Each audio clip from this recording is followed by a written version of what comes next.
Chapter 2 2:15 a.m. Local time. Embassy of the People's Republic of China, Tripoli. It's damn well late at night, or early in the morning. In the ground floor reception room for the Chinese embassy on Monastery Street and Gargarish Road, and Jiang Lijun, who's listed on the embassy guest list as a vice president for the China State Construction Engineering Corporation, is stifling a yawn. This supposed party was to have ended more than an hour ago, but the special guests from this blasted country still won't leave. The political leaders, the tribesmen, and the military officers, gaudy in their uniforms, stripes, and medals, like little boys playing dress-up, are still smoking, drinking, and talking to their patient hosts in various corners of the room. Jiang sees that the local representatives from the Great Wall Drilling Company, CNPC Services and Engineering, China National Petroleum Corporation, and so many others are valiantly standing in for Zhongguo, the middle country, by smiling, laughing at the stupid attempts at humor, and otherwise entertaining their peasant guests. And what barbarians.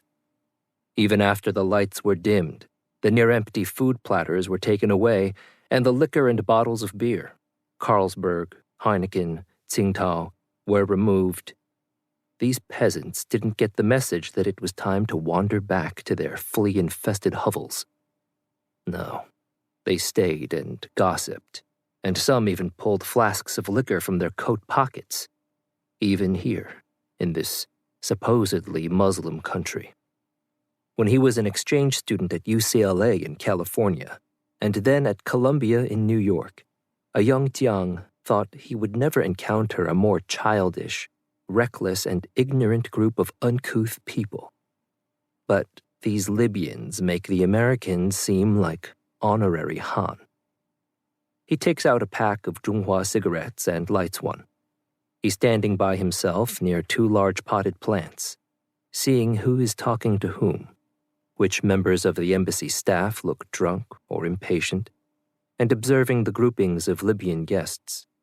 A very fragile ceasefire and reconciliation government arose last year, but Jiang still wants to see which tribe members stay away from their alleged fellow countrymen, perhaps setting the stage for a future breakup or civil war.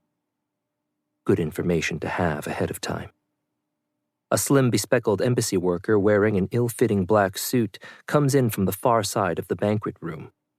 He scans the crowd as he hurries across the polished floor. Ling, that's the boy's name.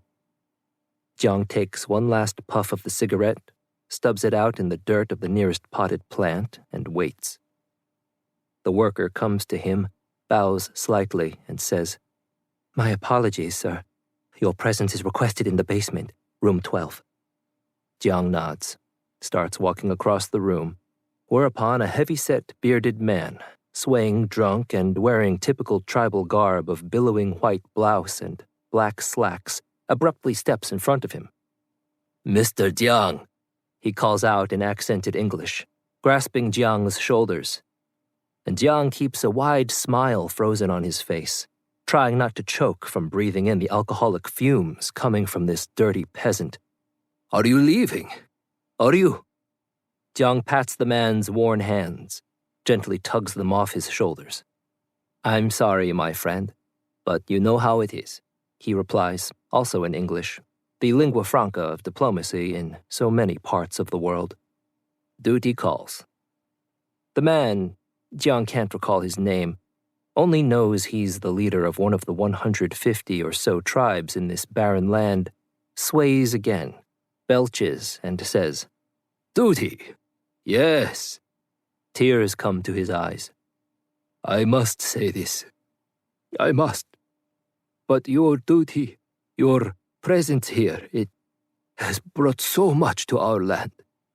The Italians, the French, the British, the Qataris, the damn Egyptians. They have all tried to rule us, take our resources. Who would think the yellow race would travel halfway around the world to shower us with your wisdom and knowledge?"